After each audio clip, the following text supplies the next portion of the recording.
morning, people. This is Hemant Kumar, teacher of anthropology and political expert. Personal ज़िंदगी और personal life की चर्चा करते हुए मैं समाज को ये प्रेरित करना चाहता हूँ कि समाज को अपने चक्षु नेत्र खोलकर रखने चाहिए और आपके ऊपर किसी और के प्रति जो पर्दा पड़ा हुआ है प्रेम का, उस पर्दे को हमेशा हटा कर रखना चाहिए और तुरंत उस पर्दे का तुम्हारे आंखों पे पड़ जाना और फिर से वही गलती दोहराते रहना जो गलती तुमने पूर्व में किया है।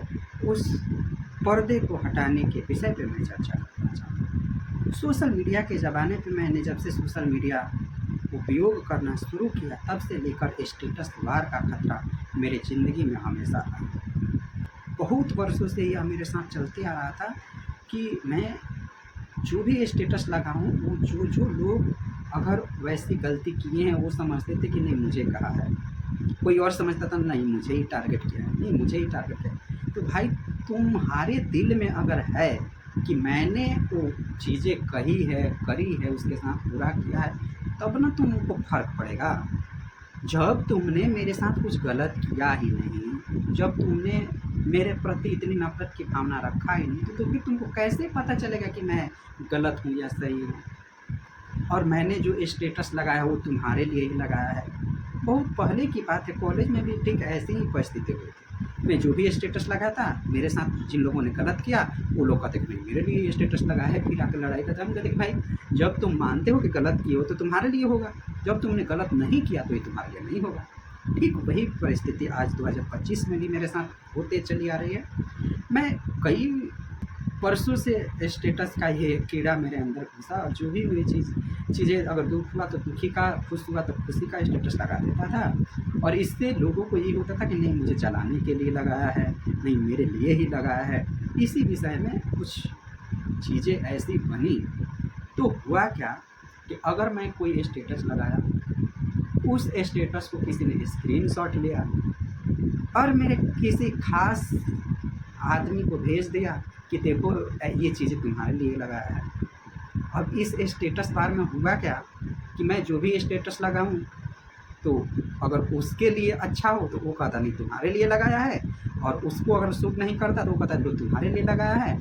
ऐसे करके अपने आप में खुद खेला खेल लिया और फिर बाद में पता चली कि अरे यार ऐसे हो रही है कि स्टेटस बाहर हो गया है, ऐसा लग रहा है कि तुम जो भी करते हो उन्हीं लोगों के लिए करते हो, तो मेरे लिए करते हो। और ये क्या चीज़ें हो गई यार कि अगर नंबर है तो मैं जो भी स्टेटस लगाऊँ तुम्हारे लिए ही लगाया होगा। इस स्टेटस बार का भी कारण था हम लोग के दोस्ती और ये बेस्ट फ्रेंड का रिश्ता ख़त्म होने के लिए। तो होता क्या था कि अगर हमने कुछ स्टेटस लगाया तो वो दिखा दिया। एक चीज़ मैं पूछता हूँ, चलो हम लोग ऑफिसर की तैयारी कर रहे हैं ना, तो अगर कोई मेरा सीनियर ऑफिसर मुझे कोई बात टाइप करके लिख रहा है, इसका मतलब क्या है कि वह बात तुम्हारे और मेरे बीच में ही रहनी चाहिए।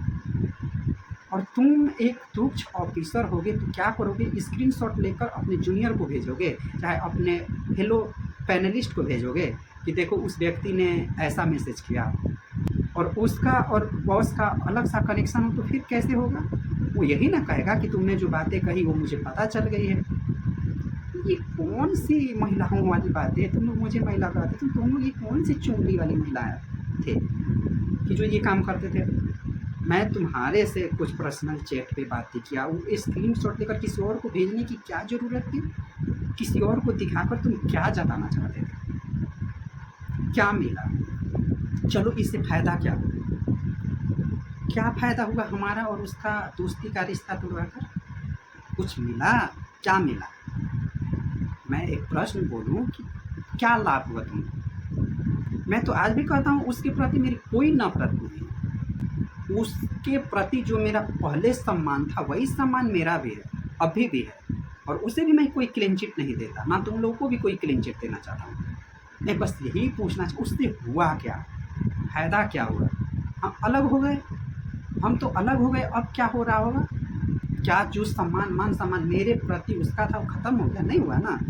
जो मान सम्मान वो मुझे देता था, मैं उसको देता था, वो क्या मान सम्मान तुम लोग को मिल रहा होगा, नहीं मिल रहा होगा। मैं बहुत अच्छी तरीके से जानता हूँ नहीं मिल रहा होगा। और जिस जाति को लेकर तुम लोग ये ग्रुपिंग खेल रहे हो ना, असलियत जब पता चलेगी ना तो औंधे मुँह गिरोगे जाति की जब बातें पता चलेगी। मैं भी अपने आप को ब्राह्मण और क्षत्रिय बोल सकता था, परंतु मैं सच्चा सनातनी और भगवान श्री कृष्ण का भक्त, भगवान राम, भगवान शिव का, भगवान वैष्णव का अनुयायी हूँ, भक्त हूँ। एक वैष्णव होने के नाते मैं झूठ नहीं बोलता। विकट परिस्थिति में ही मुझे झूठ बोलने पर प्रभु से आज्ञा लेकर मुझे झूठ बोलना पड़ता। मैं भी अपने आप को क्षत्रिय और ब्राह्मण बताकर तुम लोगों के साथ धोखा कर सकती थी, मगर मैंने नहीं किया। मैंने वही बताया जो हमारी असलियत है। और अगर तुम लोगों को लगता है कि क्षत्रिय और ऊंची कास्ट के होकर हमारा और उसका और फलाने का ढिमकाने का रिश्ता अनंत काल तक चलेगा, या हम जिसके साथ दोस्ती का रिश्ता करते हैं उससे पहले आत्मा और आत्मा का मिलन कराते हैं। सोल के प्रति क्या रवैया है, उसके अंदर आत्मा में झांक कर देखते हैं कि उसके क्या रवैया है। मैं तुम लोग सबों को तो पहली बार जिस दिन मैंने कदम रखा उस बिल्डिंग में, उसी दिन समझ गया था कि इस बिल्डिंग में क्या है। और यह बात मुझे पहले ही पता थी कि मैं किस परिस्थिति में इस बिल्डिंग से बाहर जाऊंगा। ये सब बातें मुझे पता थी, परंतु मैं किसी को भी इस बात का भनक नहीं लगने दिया। मैं जिसके साथ रहता हूँ, जिससे मैं मिलता हूँ, जिसके साथ जुड़ता हूँ, उसके रग रग से मैं वाकिफ़ होता हूँ। मेरा और उसके प्रति तो पूरे इतने वर्षों का रिश्ता था, इतने वर्षों की दोस्ती थी। फिर रिश्ता कह रहा हूँ, तुम लोग इसको गलत वे में ले जाओगे। और फिर मैं यही कहता हूँ कि रिश्ता का मतलब एक भगवान श्री कृष्ण और अर्जुन का मित्रता, भगवान श्री कृष्ण और सुदामा की मित्रता, ये थी हमारी मित्रता की संबंध। इस संबंध और इस रिश्ते की मैंने बात किया। समझने वाले ने क्या समझा इससे मुझे कोई लेना देना नहीं। जाकी रही भावना जैसी, प्रभु मूरत देखी तिल तैसी। किसी ने मेरे को भगवान बनाया, किसी ने भगवान रूप में देखा, किसी ने अब मेरे को पूजनीय माना, किसी ने, तुम लोगों ने मुझे महिला माना, छक्का माना, घी माना, प्राकृतिक रूप से गालियाँ मानी। ये तुम लोगों की भावना थी। मैंने तो तुम लोगों को कभी ऐसा कुछ नहीं कहा। तुम लोगों की हर एक गलतियों को मैंने नज़रअंदाज किया। इस तरह से मैं समझता हूँ कि ये स्टेटस वार का भी एक महत्वपूर्ण रीज़न था कि जिससे हम लोग अलग हुए। स्टेटस वार और ये चैटिंग दिखाना, एक दूसरे के प्रति इतनी नफरत बोलना, ये मैं समझता हूँ कि ये तुम लोग की बचपना है। और बचपना नहीं, ये बेहूदगी है, नासमझी नहीं, बदतमीजी है, दुराचार है। एक दूसरे के प्रति इतनी नफरत रखकर तुम लोग जीते कैसे हो? मैं भी चाहता तो तुम लोगों ने मुझे जो जो चीज़ें एक दूसरे के प्रति बताया, उस पूरे बिल्डिंग के बच्चों के बारे में तुम लोगों ने मुझे जो जो चीज़ें बताई, मैं पूछ लेना किसी से भी पूछ लेना कि किसी के प्रति मैंने कुछ ऐसी बातें कही होगी, किसी के प्रति मैंने कुछ ऐसी बातें नहीं कही जिससे तुम लोग के आपसी जो भाईचारा है वो ख़त्म हो। मैंने हमेशा एक दूसरे के साथ जोड़ कर रखना चाहा, कभी किसी को एक दूसरे के प्रति कुछ नहीं कहा।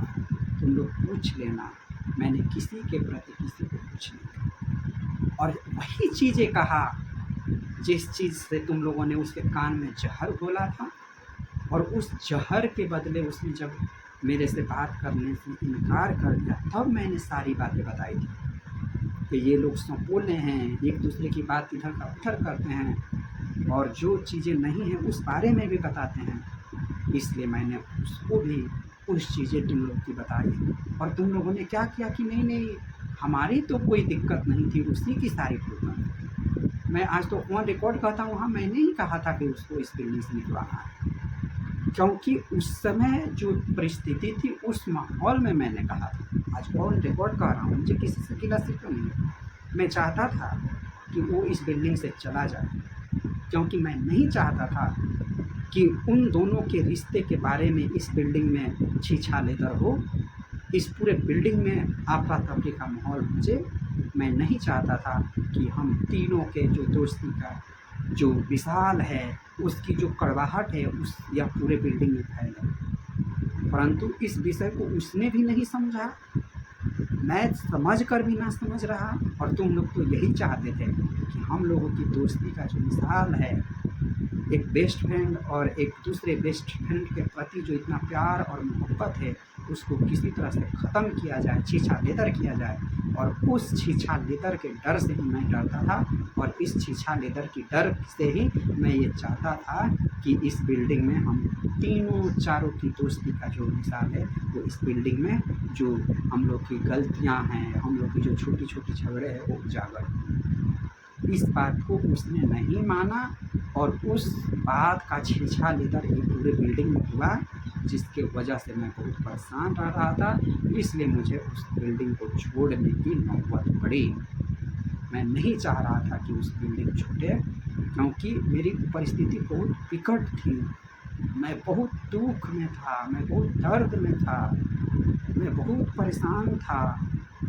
उस बिल्डिंग को मैं नहीं छोड़ना चाहता था, मगर कुछ ऐसी परिस्थितियाँ बनी कि मैं ना चाहते हुए भी उस बिल्डिंग से, तुम लोगों की इतनी जलिंदता को झेल कर उस बिल्डिंग से मुझे बाहर आना।